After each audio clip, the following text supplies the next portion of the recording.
So good afternoon and welcome to this My Money Matters hosted webinar, Your Retirement Options Explained. My name is Ian Anderson. I am one of the financial education coaches at My Money Matters, and I've worked in financial services for over 40 years. And prior to joining My Money Matters, I worked for Prudential for 7 years, Prudential being one of the main providers of AVCs in the local government pension scheme. During that time, I've assisted thousands of members like yourselves in retirement early and with more money.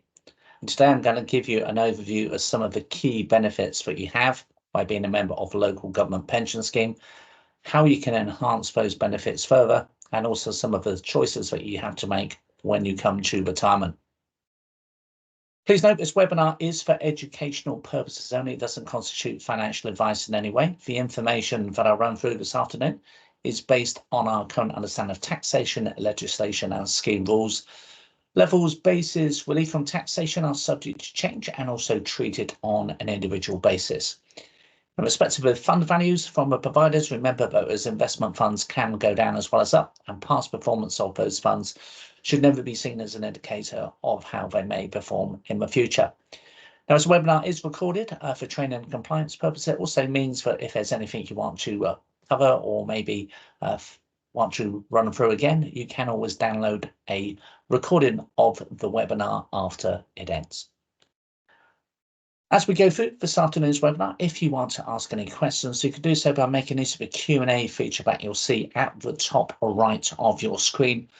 Please try and keep any questions that you have in relation to the content that we go through, and also try to avoid sharing any personal information. And what I'll do at the end of the webinar is run through any questions that you may have. Now, as well as retirement education, we also do webinars on other financial matters such as debt and money management, saving investments, estate planning and insurance and protection. So if you feel that there are other financial issues that you may benefit from understanding a little bit more, feel free to book on any of those webinars too.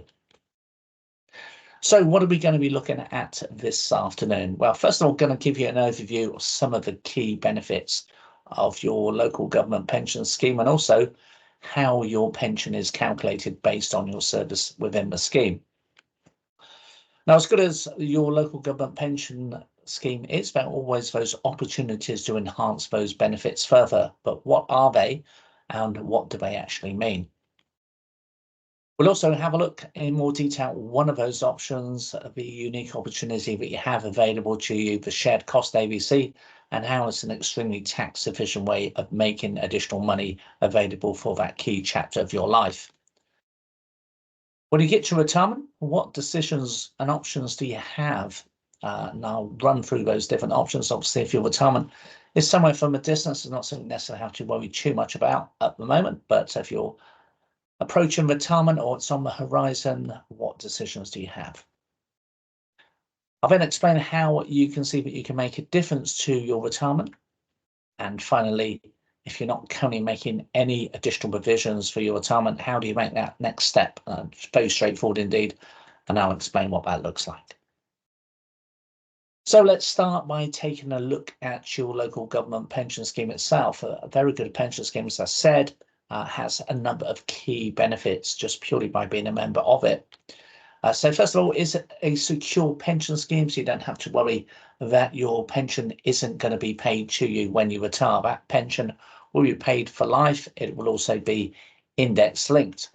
Now, all of you today will be members of the care section of the local government pension scheme, but prior to the care section, there were two other sections of the local government pension scheme. So there was a final salary section, which ran up until the 31st of March 2008. So if you have long service in the scheme prior to April 2008, you'll have membership in the final salary section known as the 80ths.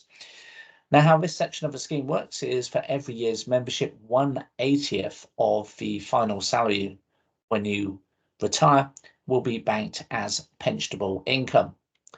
That final salary section was then replaced by another final salary section, which ran from the 1st of April 2008 up to the 31st of March 2014. Works in exactly the same way as the previous final salary section. In fact, a little bit more generous insofar as for every year's membership, 1/60th of your final salary is banked as pensionable income. So if you worked for full 6 years during that section, effectively, that would equate to 6/60ths of your final salary going towards your pension at retirement. And that final salary section was then replaced by the current care section, which came into force on the 1st of April 2014, the career average revalued earnings section. Now, this works differently to the previous two final salary sections insofar as it's based on your current salary. So every year, 1/49th of your salary at that point is banked as pensionable income. So, for example, if you're on £49,000, £1,000 would be banked. If you're on £24,500, £500 would be banked. So every year, 1/49th of your salary goes towards your pension. Now, obviously, if you only joined local government after April 2014, then your benefits are purely going to be made up of the current care section. However, if you have membership prior to that, when you look at your local government pension scheme statement, you'll see those different sections broken down accordingly. And it's the amalgamation of those different sections which will determine your total annual pension. Now, another key feature of a local government pension scheme is that if you were unable to work through ill health, so you had to retire on ill health grounds, your pension is protected. Now, this does require 2 years membership within the scheme and is also subject to medical confirmation.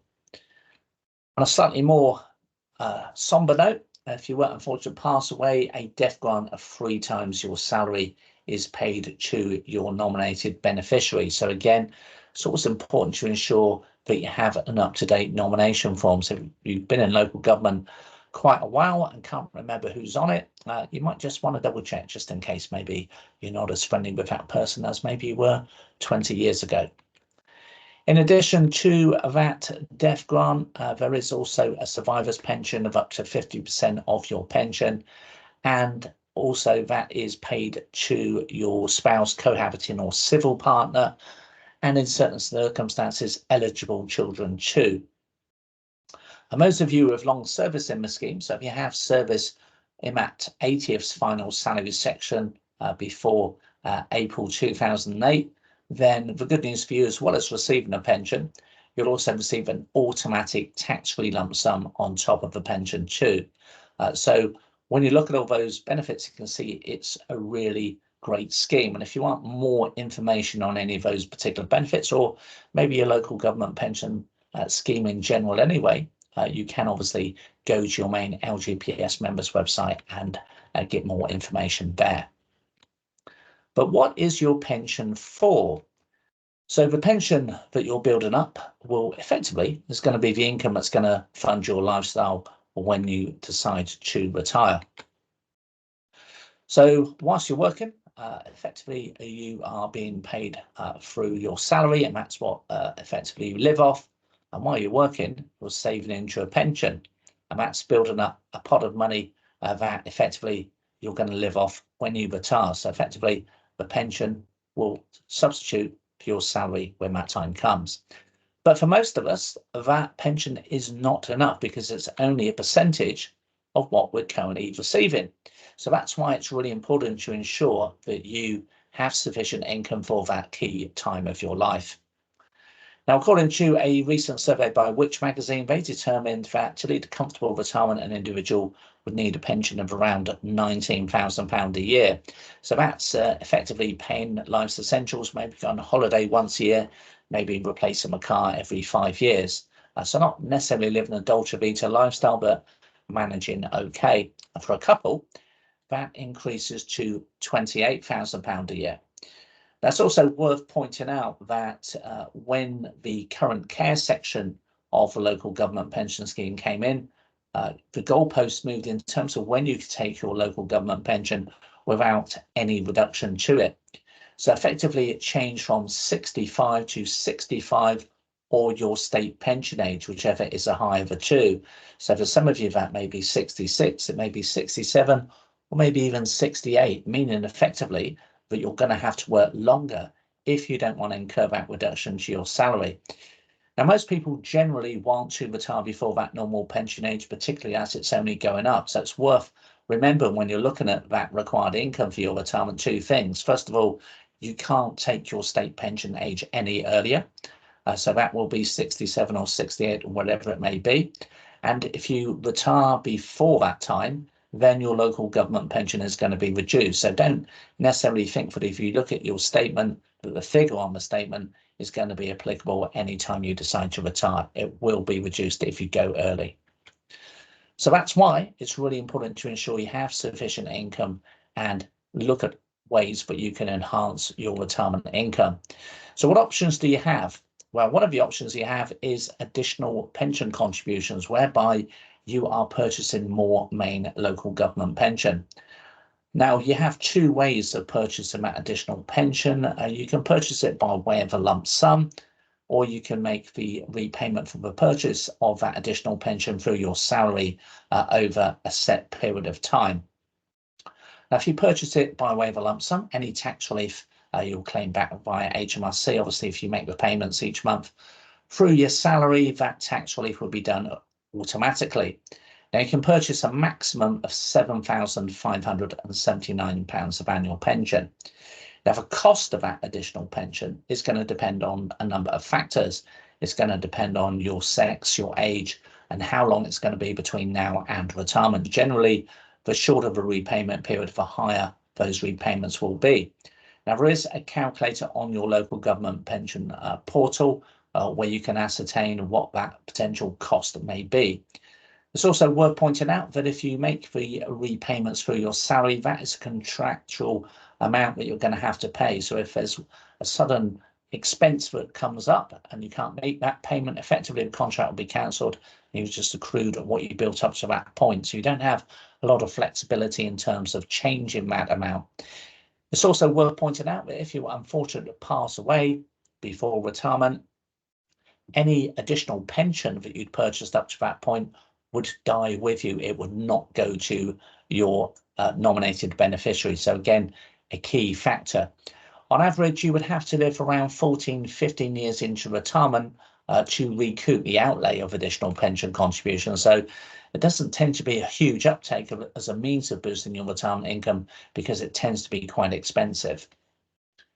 Now, whatever pension scheme you belong to in the UK, you're allowed to take up to 25% of the value of those benefits as a tax-free cash lump sum. Now, any of you who have membership in that 80th section prior to April 2008, that lump sum you'll receive is unlikely to get anywhere near the maximum that you're allowed to have.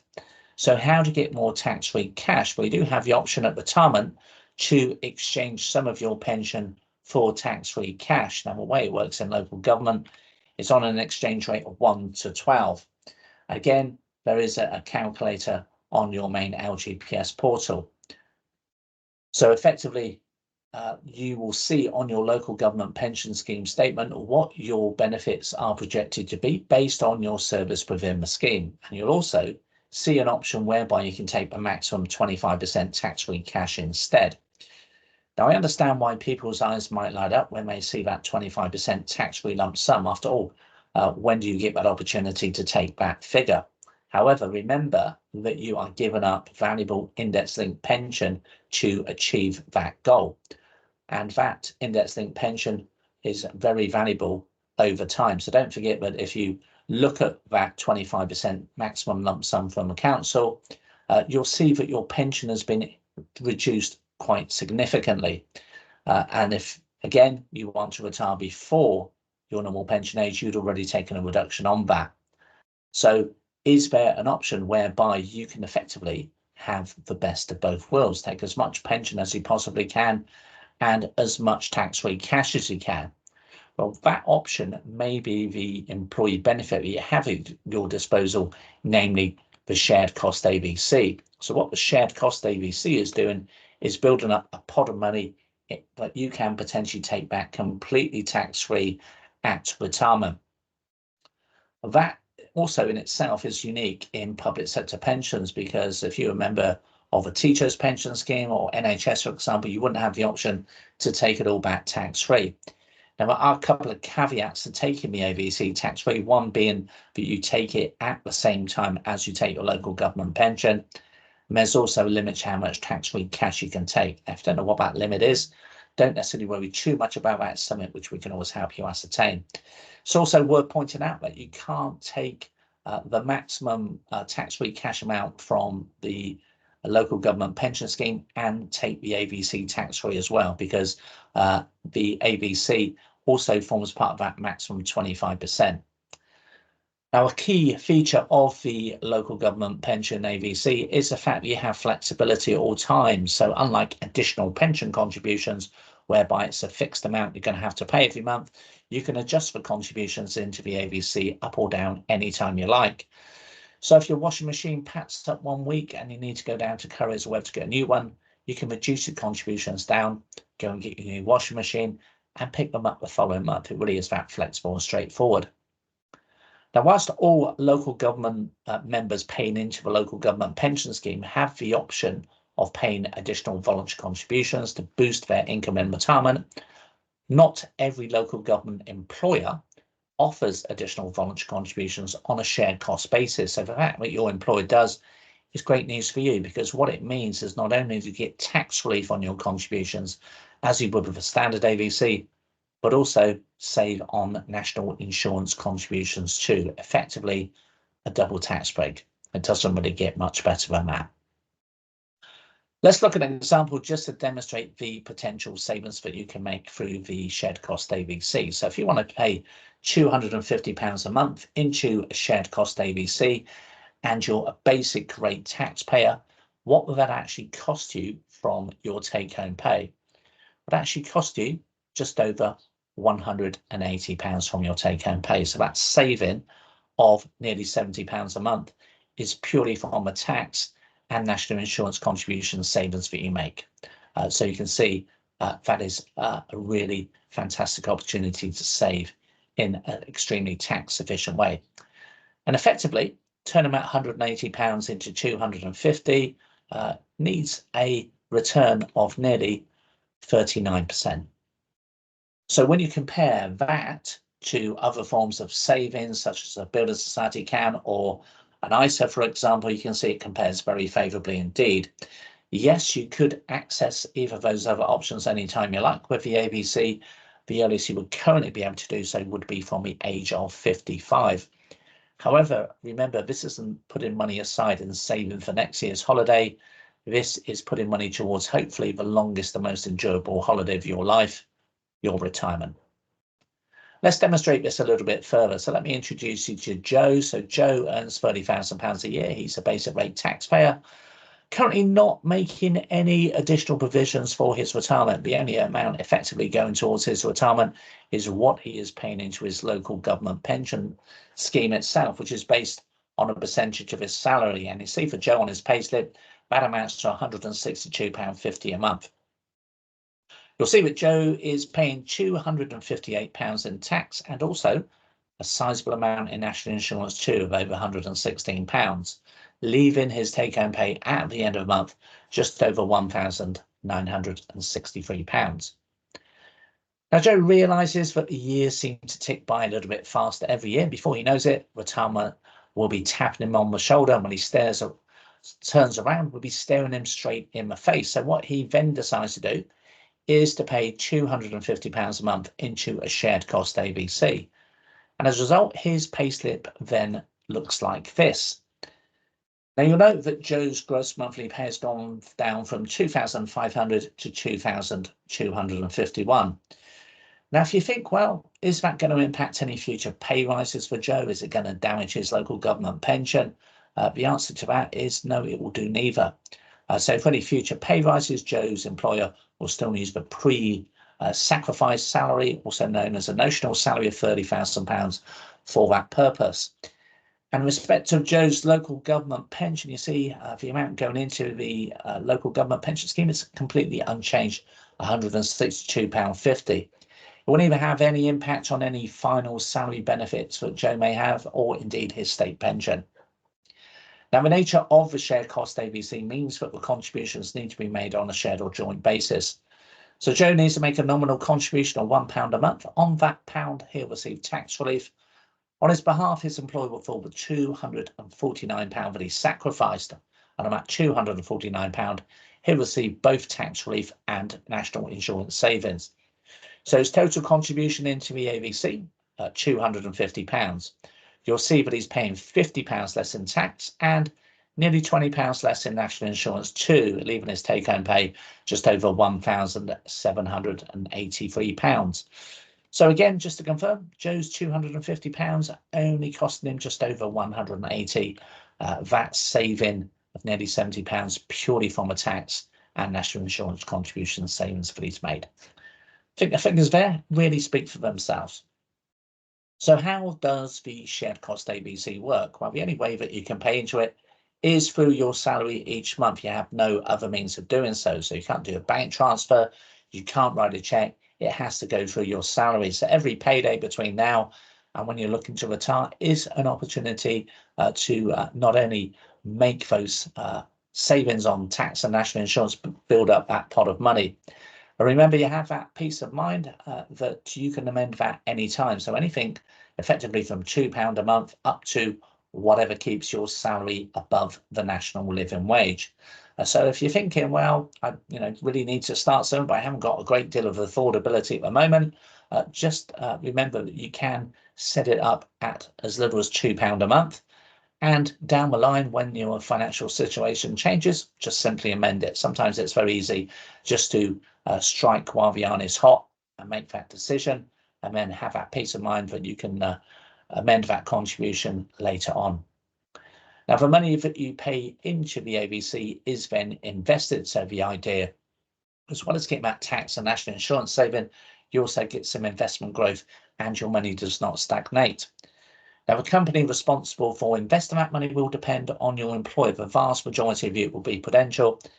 It may be Standard Life, it could be Legal and General, or Clerical and Medical. Now, all of those providers will have a range of different funds with different levels of risk.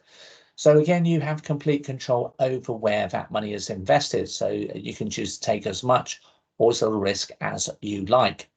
You may also have a default investment fund, one chosen by the trustees of your pension fund. For members who maybe don't want to make a decision or struggle to do so, it's not a recommendation in any way, but it's fair for that purpose. Invariably, you find that if there is a default investment option, it's already pre-populated on the application form itself, so you don't actually have to do anything on the form. If your retirement is somewhere from a distance, there are also lifestyle strategies which are aimed at long-term growth, where the investments target your retirement age and automatically switch between funds and risk level funds as you approach retirement.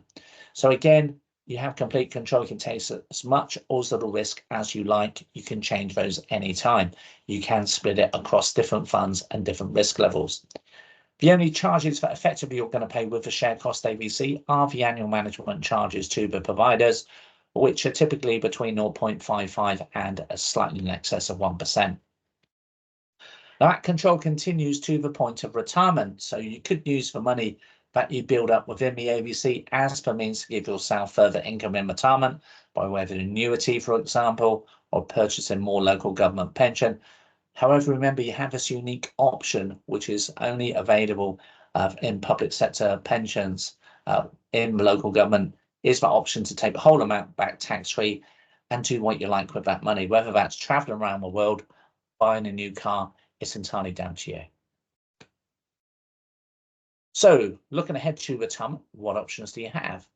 So if you took your shared cost ABC before you took your local government pension, from age 55, which is the earliest you would be able to do so, you could transfer the shared cost ABC out to a new plan and take a flexible retirement income, whereby you take 25% of the amount as a tax-free lump sum, and the balance remains invested in a pension product. So obviously remember that if it's invested, it can still fluctuate, and at any point you draw money out of that pension product, it then becomes classed as income and is therefore taxable. So if you were thinking of retirement early but maybe didn't want to take your local government pension because of the reduction, then obviously that could be an option that you may consider. Or the other option you have from 55 is you can effectively withdraw the shared cost AVC money to a new plan, take it all as a single lump sum. 25% of that would be tax-free, the rest would be taxable, or take it over a number of withdrawals. Every time you withdraw something, 25% would be tax-free, the rest would be taxable.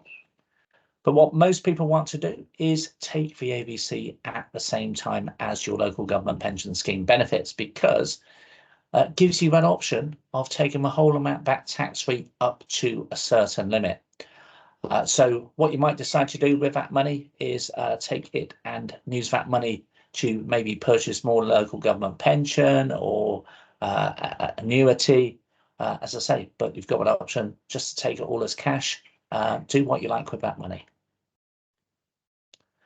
So if you're not currently making any additional provisions for your retirement, how do you start that process? Well, quite simply, in terms of the shared cost AVC, you just go to the My Money Matters website and complete the application form there. Enter your personal details and decide from the investment funds available to you where you want your money invested. Once your employer has verified your application, you can set up an online account with the provider, and participation in the scheme will take effect from the next available payroll. So the earliest currently any contributions will take effect from would be from your May pay.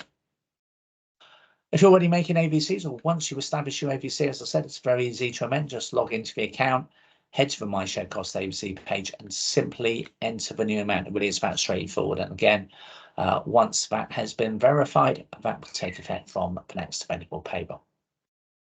I'll come on to any questions shortly. So do you have any final questions for me? Now's your last call to ask away. Now, I appreciate sometimes people might just want a little bit of assistance in determining what scope they have in taking advantage of that, or really want to dot the I's and cross the T's. And one of the ways which we can help you do so is by offering you a one-to-one meeting via Microsoft Teams. Now, what we can do at that meeting, based on your service in the scheme, determine what's the maximum amount you could potentially take back as a tax-free cash lump sum at retirement. Based on your salary, we can also see what is the maximum amount that you can pay in any 1 month to really help you get the most out of this opportunity. Now, we can't give you any financial or investment advice. We can talk you through those investment options, hopefully put you in an informed position, but ultimately we can't advise or recommend. Now, all you need for that meeting effectively is your most recent local government pension scheme statement or projection to your desired retirement age. If you want to retire early, again, there is that on your local government portal, an opportunity to get a projection. Might come under pension projectors or voluntary retirement, and effectively just put the date you're thinking of leaving, and it will revamp those figures for you. If you are already making AVCs, have an understanding of how much is in that pot at the moment, and please have your most recent payslip. So before I run through any questions, if you need any further support after today, how do you go about availing yourself of that? So you can email us at support@mymoneymatters.co.uk. There is also a live chat facility on the website. So if you're completing the application form and get stuck during working hours, you can use that live chat facility. Similarly, pick up the phone and dial the number shown and speak to our friendly customer services team. Do go to the Knowledge Hub on the website. Why? A couple of reasons. There's a really useful calculator on there, which will give you an idea of what you could potentially build up between now and retirement. So effectively what we do is put your salary in, how much you're thinking of paying, and when you're looking to retire. And it will do two things for you. It will give you a projection of what you could potentially build up between now and then, and also tell you the cost to you from your take-home pay for that contribution. Very easy to use, but also very powerful and seeing the potential scope that this offers you. Also on the Knowledge Hub, there are some short explaining videos as well. So in case you want to discuss this with your partner or other half, you can always watch those short explaining videos and help you understanding there. If you have any queries about the AVC, so something you're not quite sure about, so what happens to this, what about that? Again, if you go on the website, you should see a link saying FAQs, which stands for frequently asked questions. And basically, all you do is just click on that link, and what it will do, it will download a PDF document, which will be bespoke to your individual employer and effectively cover any question anybody's ever asked. So do have a look at FAQs if you've got any queries at all. Okay, so I'm just going to have a look at any questions. So Dipesh has asked, I wanted to know of a time taken between the AVC being deducted from salary to show on the online portal. As an example, I've made a contribution in my March salary, however, cannot see the contribution on my online Prudential account. Prudential can be a little bit slow, if I'm totally honest, Dipesh. The key thing is that you can see it on your payslip. Okay, so if it's showing on your payslip, it will be credited from that point. But as I say, there might just be a little bit lag if you go onto Prudential's website and look at the portal in terms of it showing. But the key thing, as long as it's on your payslip, it will appear on in your AVC account with Prudential. As I say, it's just unfortunately sometimes a little bit of delay in them doing so. Okay, I think that's all the questions, so that's fine. If there are anything springs to mind, by all means get in touch and we will endeavour to find an answer for you on that. But hopefully what you see, first of all, you have a fantastic pension scheme. Local government pension scheme has a number of key benefits. Those of you who've long service in the scheme will testify to that. But however good your pension scheme is, there's that option to enhance those benefits further, even if you don't necessarily want to retire early and you're going to retire at normal pension age. You could argue that you can never have enough money to do the things that you want to do when that time comes. But because ultimately, two things are going to determine how fulfilling your retirement is. One is your health, which we can't always predict or control, unfortunately. And the other, quite simply, is how much money you've got at that time. And this is an opportunity to save in an extremely tax-efficient way and make that happen. But as in most things in life, the best opportunities only fulfill themselves to their fullest extent if you take advantage of them. Thanks very much for listening to me this afternoon. I hope you have a rest of a pleasant Monday.